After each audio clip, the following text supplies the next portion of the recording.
Je flaire le bullshit. Je l'entends dans les discours tout le temps.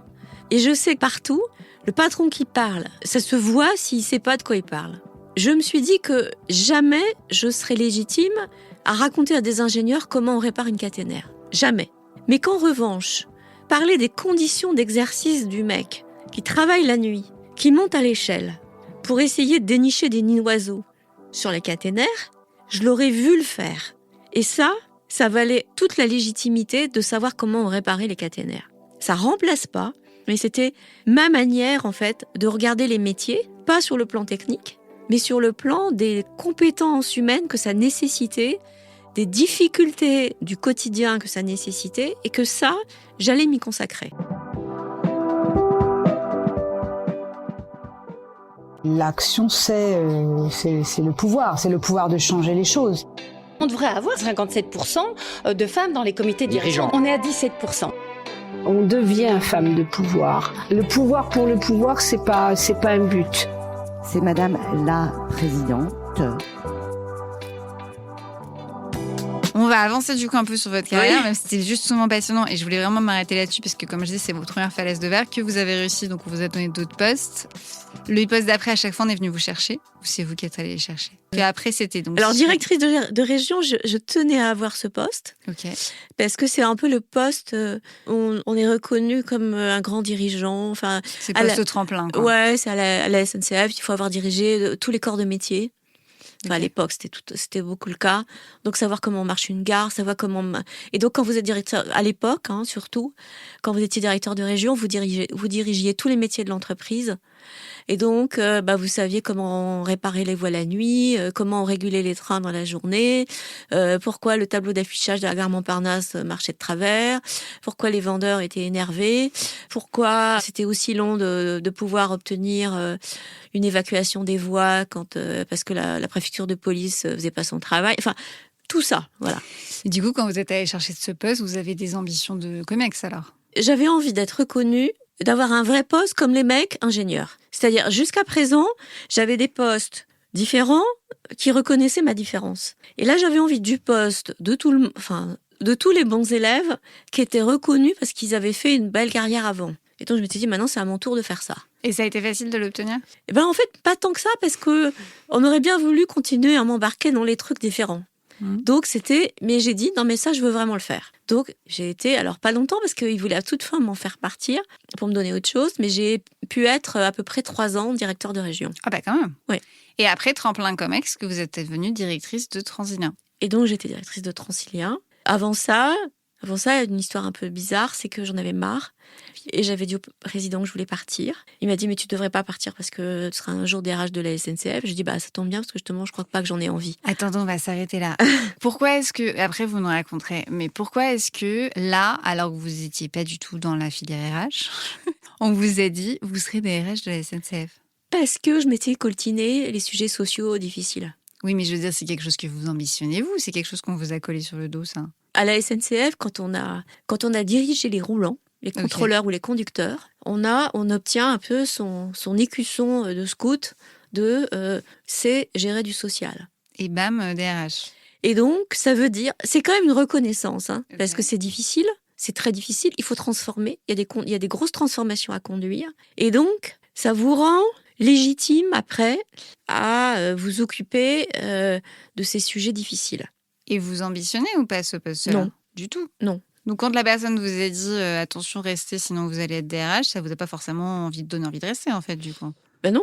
Ouais. Et donc, je me rappelle, c'était Guillaume Pépi m'avait dit, mais je lui ai dit, de toute façon, moi, je sais pas, j'ai pas étudié la RH. Je sais pas. Il m'avait dit, écoute, si ça tient qu'à ça, si tu as envie d'étudier la RH, est-ce que tu veux aller faire une université Et là, je l'ai sollicité sur autre chose. Je lui ai dit, écoute, si tu es prêt à me payer une formation, moi, j'apprends pas à l'école, j'apprends sur le terrain. Donc, j'aimerais bien faire un truc de terrain. Et donc, comme je peux pas le faire à la SNCF, ou bien soit je deviens conducteur de train, mais ça n'a pas de sens. Donc, j'aimerais apprendre ce métier ailleurs. Et j'ai dit, moi, j'ai pas fait d'international, j'ai envie d'apprendre l'international, et j'ai envie d'apprendre comment font les grandes organisations qui transforment, etc. Et il m'a dit, d'accord. Et donc, je lui ai demandé le droit de partir 1 an, d'aller dans une autre organisation, d'apprendre mon métier et de revenir. Et là, il m'a ouvert son carnet d'adresses. Il m'a dit, choisis les entreprises qui t'intéressent, j'appellerai les patrons pour leur demander de t'accueillir. Ce qui est extraordinaire. Ce qui est extraordinaire, est-ce qu'il peut vous donner envie d'aller dans les autres carnets d'adresses sans quitter la SNCF du coup? Et du coup, et c'est la raison pour laquelle donc j'ai fait des interviews bizarres. C'était marrant parce que je suis allée voir des patrons de boîtes qui trouvaient ça étrange et en même temps formidable. Et donc je suis allée chez IBM d'abord. La raison pour laquelle je suis allée chez IBM, c'est que ça m'amusait beaucoup. On commençait à parler de numérique et donc pour moi c'était intéressant d'aller voir une grande organisation qui s'occupait de numérique. J'avoue que l'idée que cette entreprise soit internationale me fascinait. Et surtout à l'époque, c'était le moment où elle conduisait une transformation de l'ensemble de ses fonctions support, c'est-à-dire qu'elle les distribuait sur l'ensemble du globe. Et c'était le moment où elle faisait faire des choses en Chine, des choses. Enfin, il y a un certain nombre de process qui étaient outsourcés dans l'ensemble des capitales du monde. Je trouvais ça intéressant à regarder. Voilà, et donc je suis partie chez IBM 6 mois. Ensuite, quand je suis revenue, il y avait pas de poste disponible. J'ai fait un petit caprice en disant je reviens pas tout de suite. Et je suis allée à la Poste. Et donc pourquoi j'ai choisi la Poste? Parce que l'idée, cette fois-ci, c'était de revenir dans un environnement qui était plus proche du mien. C'était aussi Bailly, qui était le président de la Poste, et que je connaissais, parce qu'il était patron de la RATP, que j'avais beaucoup d'admiration pour ce qu'il avait fait à la RATP. J'aspirais à comprendre aussi les transformations en refaisant un peu le ludion entre la tête et les jambes, quoi. Enfin, j'étais ravie de pouvoir faire des tournées de facteurs, de pouvoir aller voir les centres de tri. Enfin, c'était avant la restructuration de la Poste ou après? Je sais pas, il y en a eu tellement. Alors avant le fait qu'il soit plus 100% fonction publique, c'est vraiment il y a une partie qui a été revendue. Non, c'était après. Il y avait déjà après la sous-traitance. Il y avait déjà deux types de population, et du coup c'était très intéressant de pouvoir regarder justement comment les deux métiers, les fonctionnaires et les autres, comment ça cohabitait, qu'est-ce qui était difficile. Donc je me suis occupée de ça. Et vous étiez payée par la SNCF pendant tout ce temps-là? Oui. J'étais détachée et payée par la SNCF, mais en même temps, que ce soit chez IBM ou à la Poste, le fait d'être juste observateur, ça m'intéressait pas. Donc partout où j'allais, je disais, écoutez, je fais ce que vous voulez, je suis une stagiaire de luxe. Soit je fais des photocopies, je les ferai, je veux bien. Soit vous me demandez de faire une transformation de quelque chose et je suis prête à l'engager.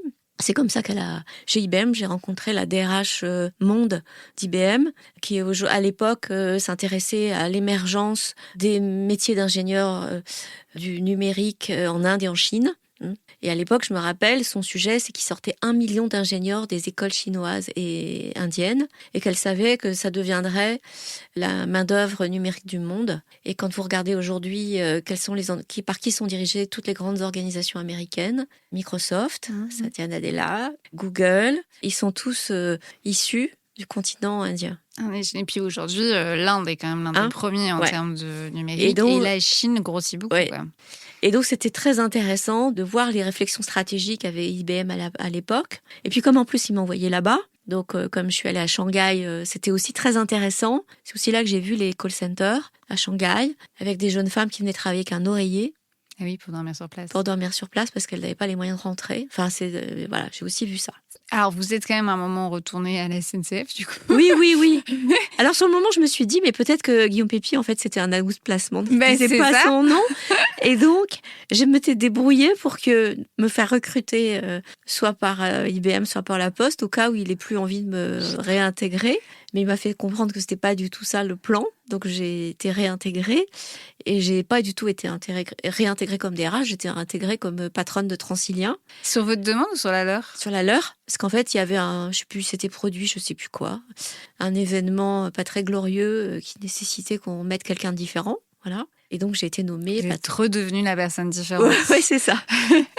Je suis redevenue la espèce de joker, en fait, différente. Et donc, il fallait négocier un contrat, le contrat avec la région Île-de-France. Et il fallait faire fonctionner Transilien, voilà. Et donc, là aussi... Qui n'est pas une mince affaire, pour ceux qui n'habitent pas Paris.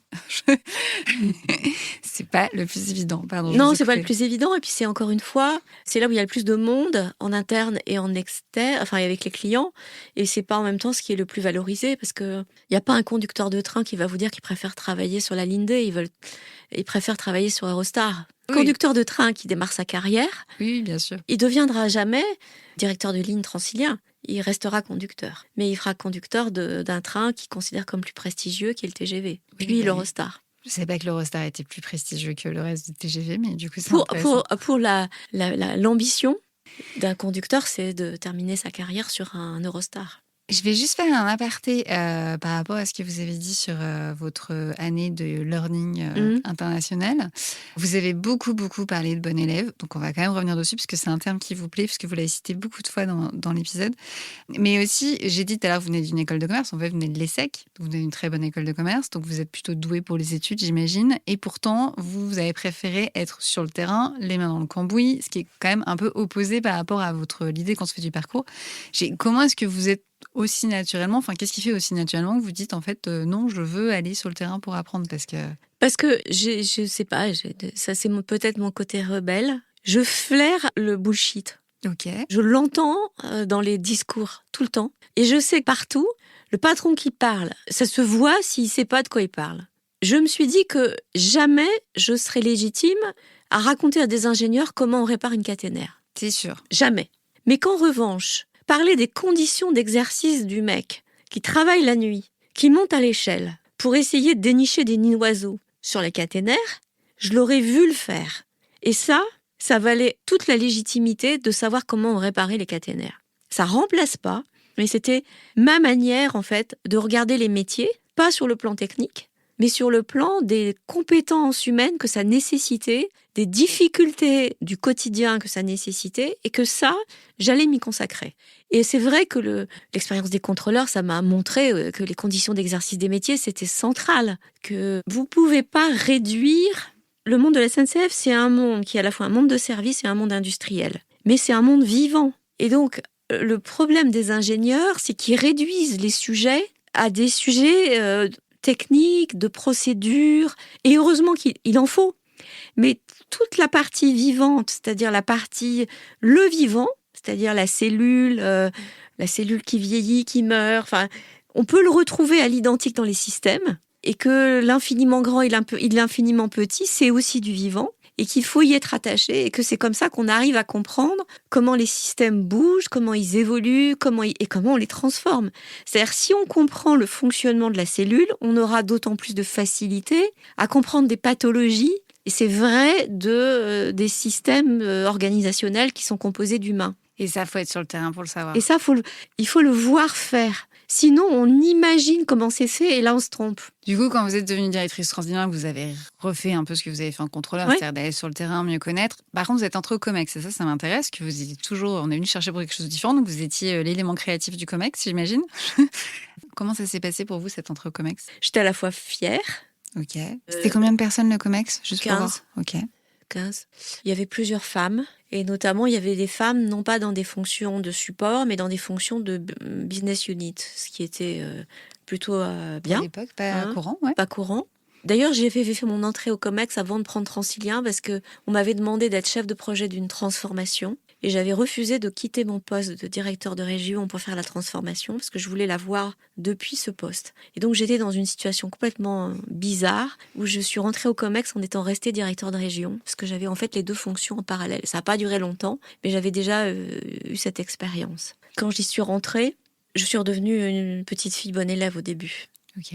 Et en fait, ça me terrorise aujourd'hui de devoir le dire parce que c'est évidemment pas ce qu'on attend de quelqu'un quand il rentre et on a envie qu'il tout de suite il tienne son rôle et qu'en fait il assume sa différence et on se fait tellement on s'en raconte tellement sur ce moment, cette espèce d'Olympe que on peut être un peu intimidé. Et je dois reconnaître que j'ai d'abord été intimidée. Et ça s'est levé quand ? Ça s'est levé peut-être grâce à ma connaissance des sujets terrain. Ok.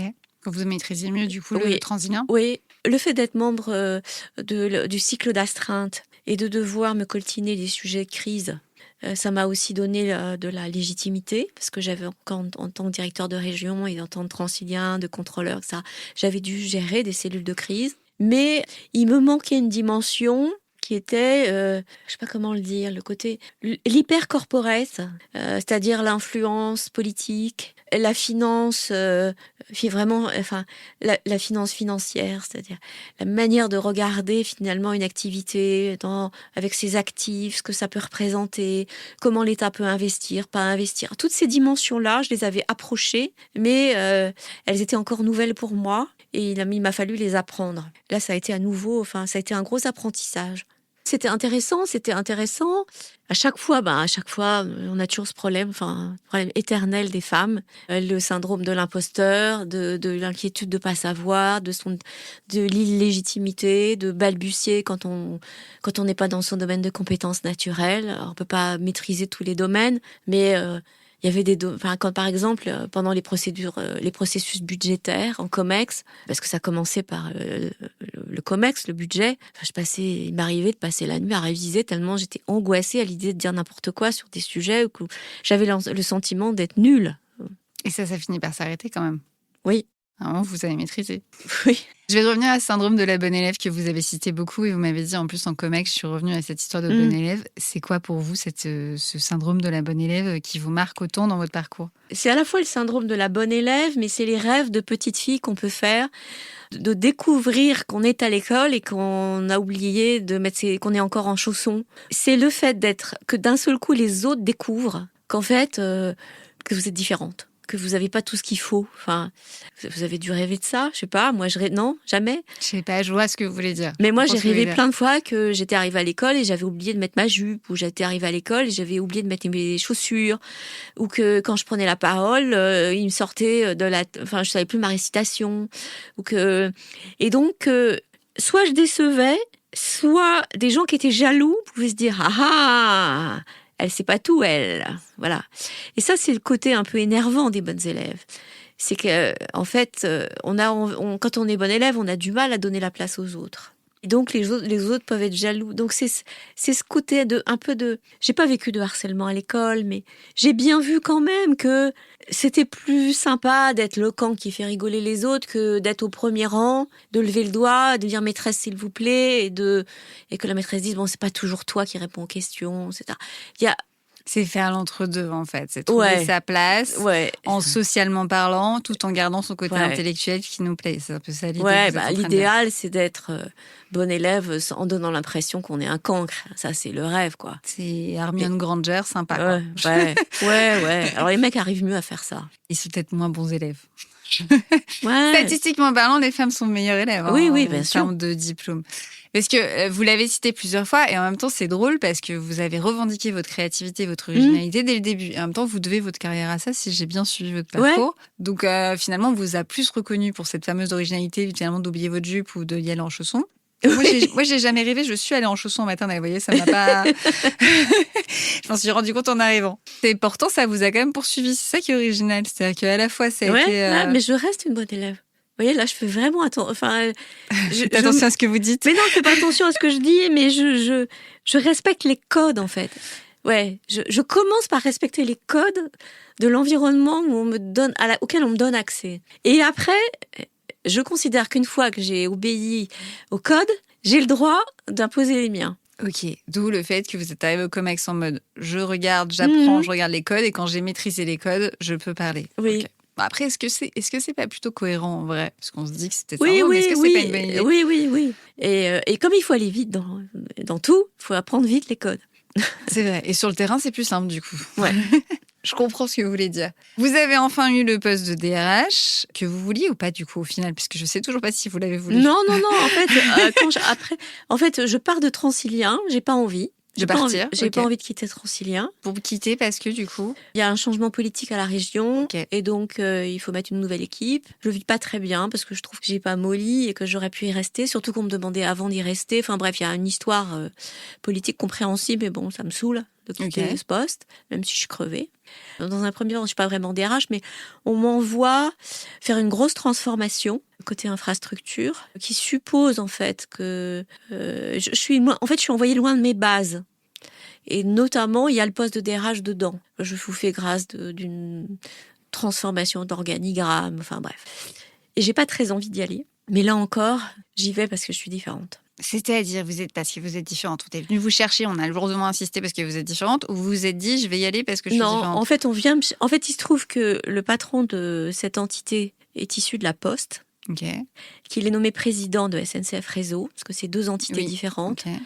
et que il se souvient de moi quand je suis venue à la Poste. Il a une transformation à conduire et qui me fait appel à moi pour venir la faire. Ok. Et j'y vais à mon corps défendant, c'est-à-dire j'ai pas envie. Voilà. Pourquoi vous n'avez pas dit non? Vous pouviez pas? Pour des raisons politiques, peut-être? Non, j'ai pas dit non parce que je crois qu'il n'y a pas d'autres postes COMEX Ah oui. à l'époque. Et puis surtout, je me sens aussi un peu redevable parce que c'est les gens de la Poste qui m'avaient accueilli.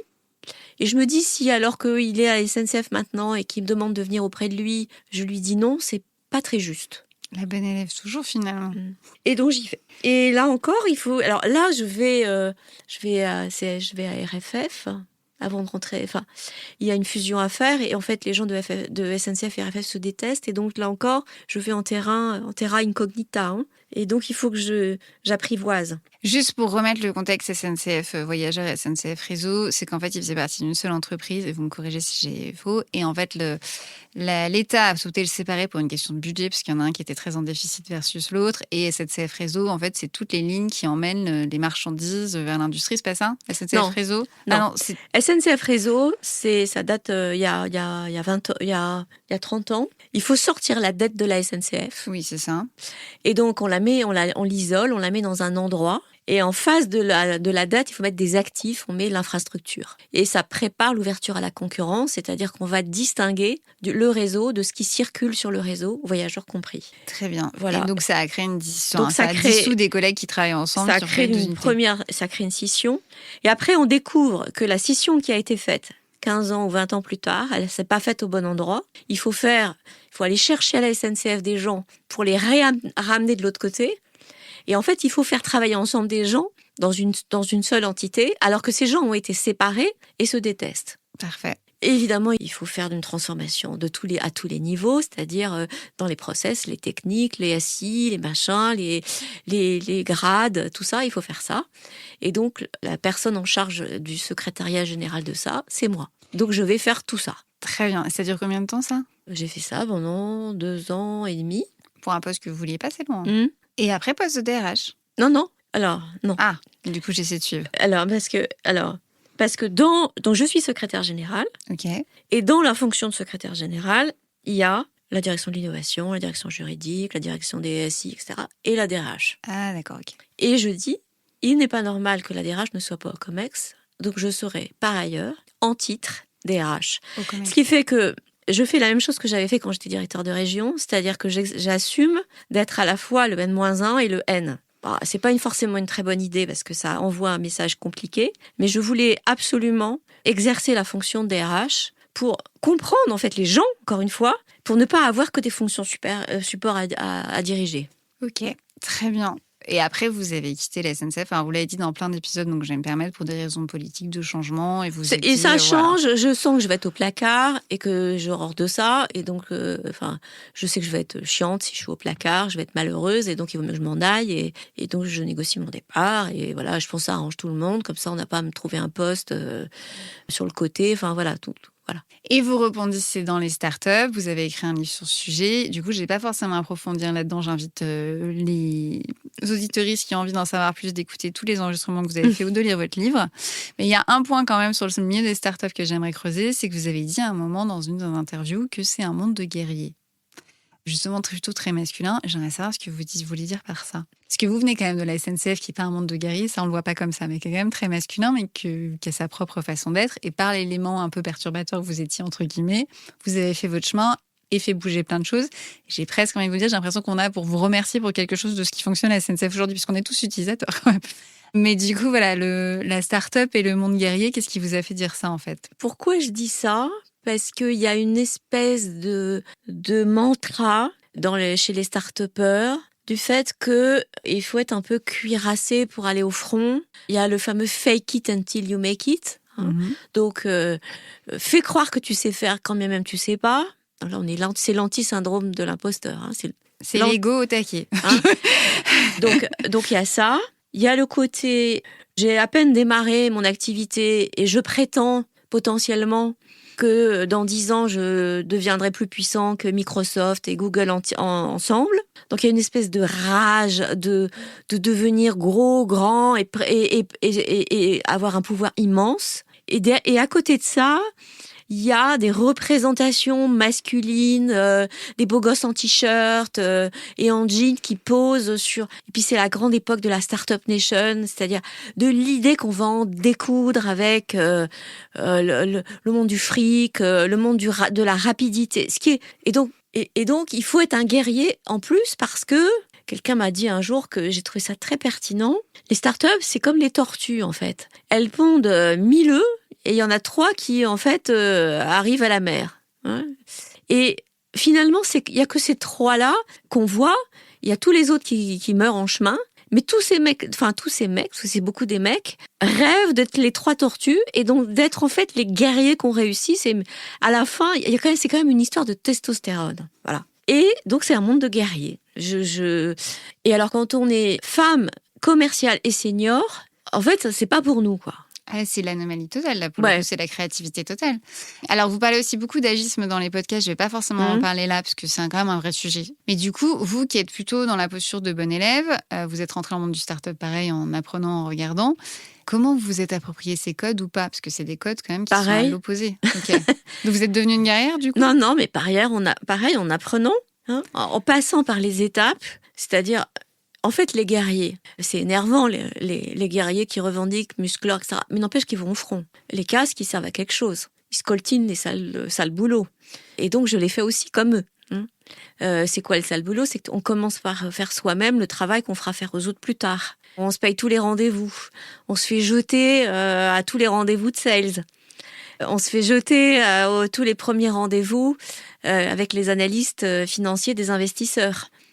Donc, en fait, c'est quand même une école où on prend des baffes. Et on peut pas prétendre y arriver sans les prendre. Ou plutôt aussi, il y a des gens qui pensent que quand on a fait une grande carrière dans une grande organisation, on peut arriver au sommet du truc une fois que les autres ont fait le boulot en étant légitime. Pareil, moi je me dis, j'arrive, il faut que je me coltine aussi le sale boulot, que je fasse, que j'aille faire les rendez-vous, que je fasse mes slides moi-même.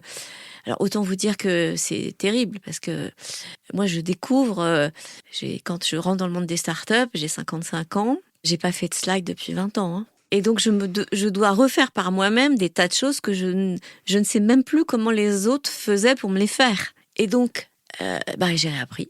Voilà.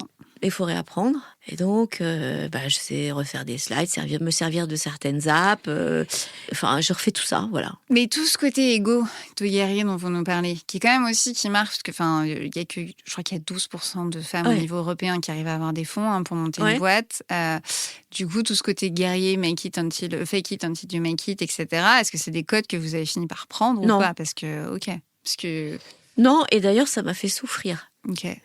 Ça m'a fait souffrir parce que, d'abord, moi j'ai souffert aussi de l'idée que parce qu'on allait mettre en place des business nouveaux, on allait rendre caducs et ringards tous les business précédents. Et d'une certaine manière, je l'ai aussi vécu comme le fait que tout ce que j'avais pu faire dans ma vie d'avant, ça valait plus un clou. Parce qu'il y avait quand même l'idée que ces grands groupes qui mettent trop de temps, qui décident pas, qui se remettent pas en question, c'est inadmissible. Donc, en gros, perdons pas de temps avec eux. À chaque fois que je pouvais entendre ça, j'étais très malheureuse. Parce que, en fait, les deux ont à apprendre de l'autre. Les grands groupes ont un rapport au temps qui n'est pas compatible avec le monde d'aujourd'hui. Et donc, il faut quand même le traiter.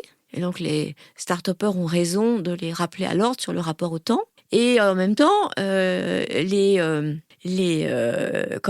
start-upers, ils doivent comprendre la sociologie des organisations, que un monde dans lequel il y a 100 000 personnes ne peut pas se diriger avec l'agilité de 50, que s'il y a des procédures de conformité, c'est parce qu'il y a des risques, que ces risques mettent en danger l'entreprise, et que c'est pas juste pour emmerder les autres, que ça existe, et que donc il faut s'apprivoiser mutuellement et se comprendre, et pas balayer d'un revers de main ce monde ancien. Et donc du coup, ça a de la valeur que les guerriers, ça coquine avec d'autres personnes et ils les comprennent. Donc dans ce monde de guerriers, je n'ai pas été une guerrière, je crois pas, mais j'ai plutôt été une alliée qui essaie de faire comprendre, qui aide, qui coach, qui mentor, qui de temps en temps se prend aussi des baffes, des balles, parce que on prend des balles.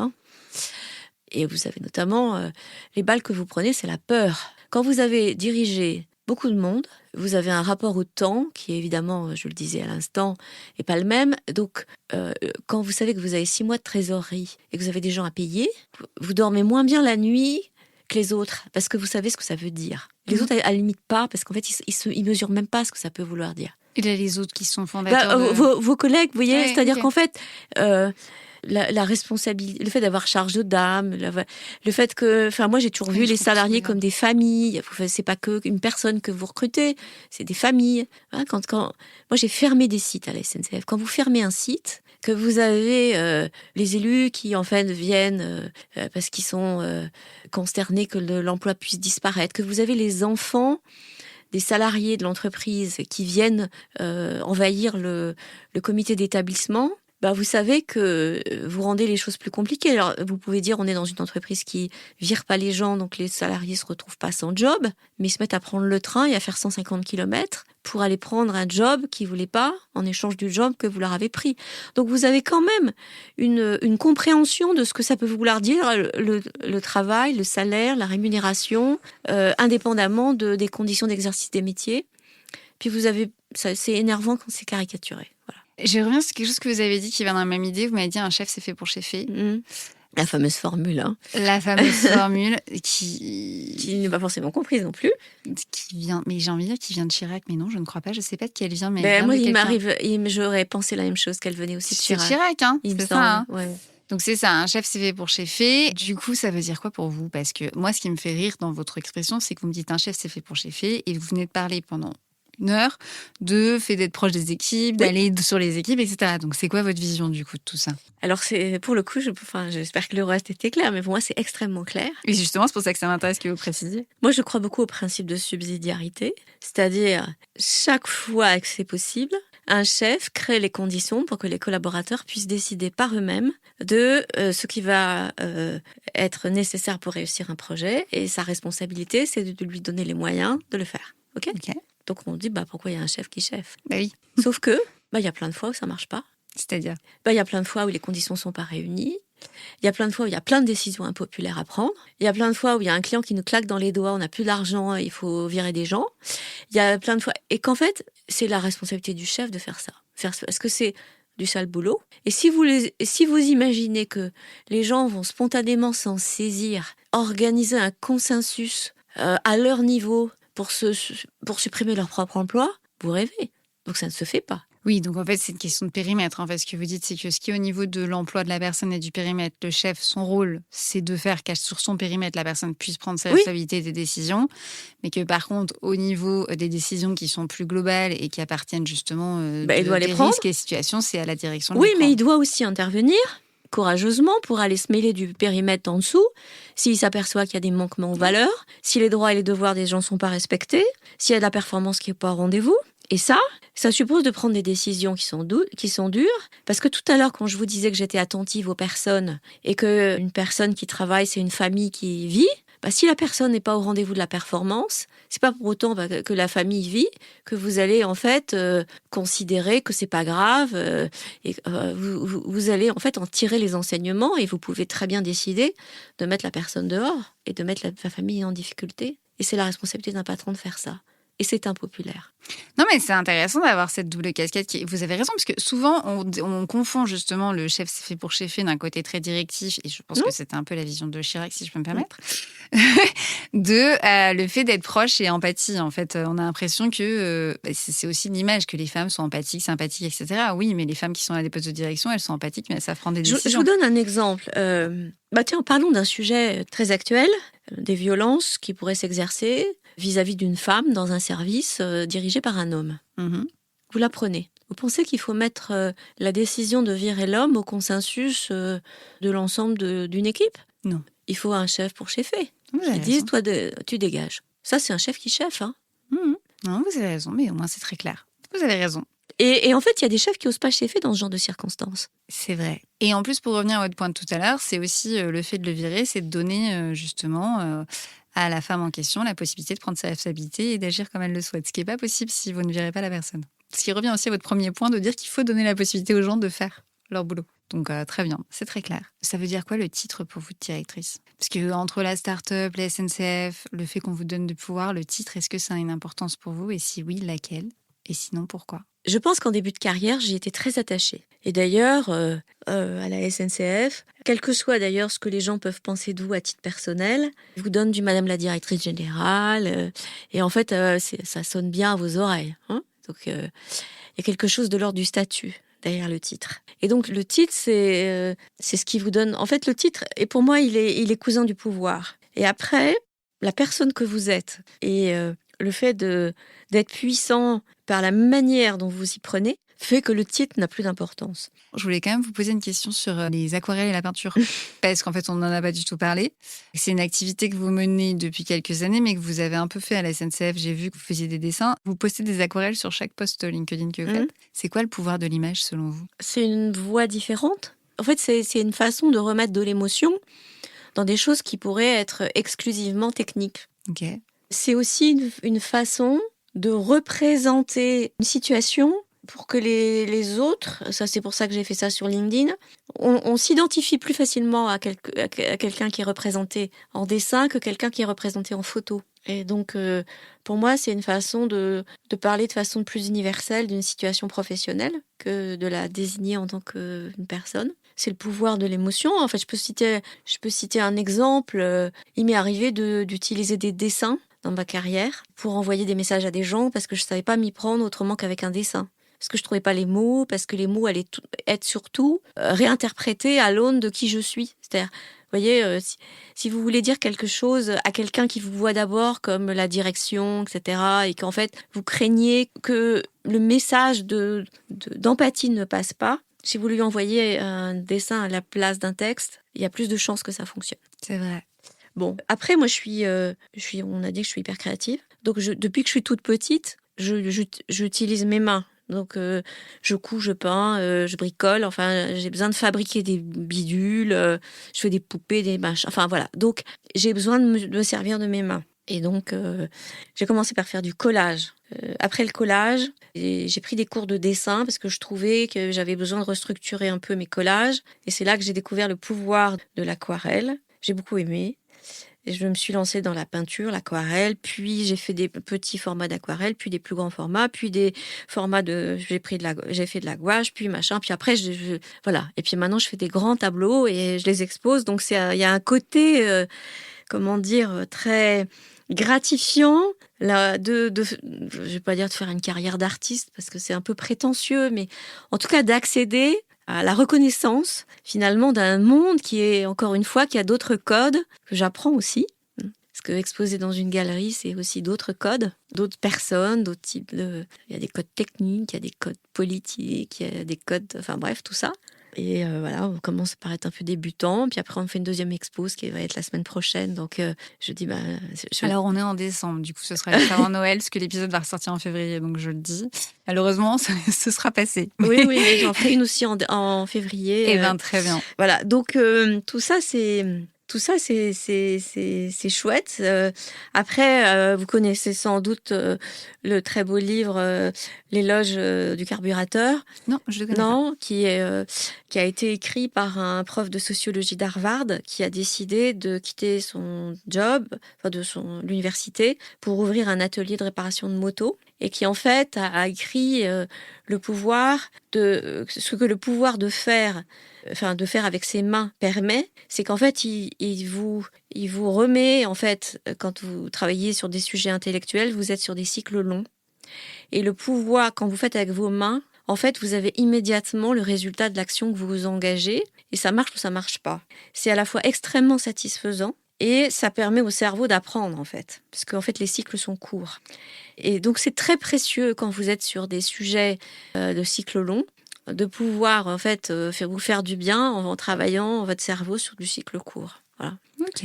Et ce bouquin est super, L'éloge du carburateur. Et il explique en fait comme bien c'est gratifiant quand il trouve façon de trouver la panne. Il y a quelque chose de plaisir immense qu'on peut ne plus avoir quand on est sur un sujet intellectuel où, je prends un exemple à la SNCF, quand vous travaillez sur un projet de nouvelle rame, c'est vous qui travaillez sur le cahier des charges, mais c'est jamais vous qui l'inaugurerez. Ah oui, ok, je vois ce que vous voulez dire. Ma dernière question, qu'est-ce qui, selon vous, doit évoluer dans les sociétés et ou les organisations pour arriver à une égalité de pouvoir ? Entre les hommes et les femmes ? Oui, ou plus largement, si vous le souhaitez. Le sujet, c'est que, sans qu'il l'ait voulu et sans malice, les codes du pouvoir sont très anciens. Et ils viennent donc des hommes, puisque c'est eux qui l'ont eu. Avec un petit H, on est Un d'accord. petit H. Et donc, les femmes ont dû, pour accéder à ces postes, faire avec les codes des hommes. Et ce qu'il faut, c'est qu'on arrive à créer des environnements où les codes ne sont plus genrés. Et pour que les codes ne soient plus genrés, il faut faire l'expérience de combien c'est difficile d'apprendre un code dont on n'est pas issu. Je prends un exemple. J'avais fait cartographier à Transilien les questions d'accessibilité par les gens qui avaient tous un handicap différent. Et il n'y avait que les gens qui ne voyaient pas, les non-voyants, qui étaient capables de savoir si en fait les pistes étaient faciles ou pas, et pas les autres. Mais quand on se mettait soi-même en situation de non-voyant pour le vérifier, on était quand même vachement mal à l'aise. Et c'était effrayant. Et donc c'est quand on prend conscience qu'on est le fameux poisson qui monte aux arbres d'Einstein, etc., qu'en fait on découvre qu'il faut changer les choses pour les autres. Parce que quand on devient les autres, en fait, le monde est inhospitalier. Merci beaucoup. Merci. Si vous avez aimé cette interview, partagez-le autour de vous. Dites-le nous aussi en commentaire, sur les plateformes ou sur les réseaux. C'est toujours un plaisir d'avoir vos retours. Et bien sûr, pensez aux étoiles pour toujours nous donner plus de visibilité. Merci beaucoup et à bientôt.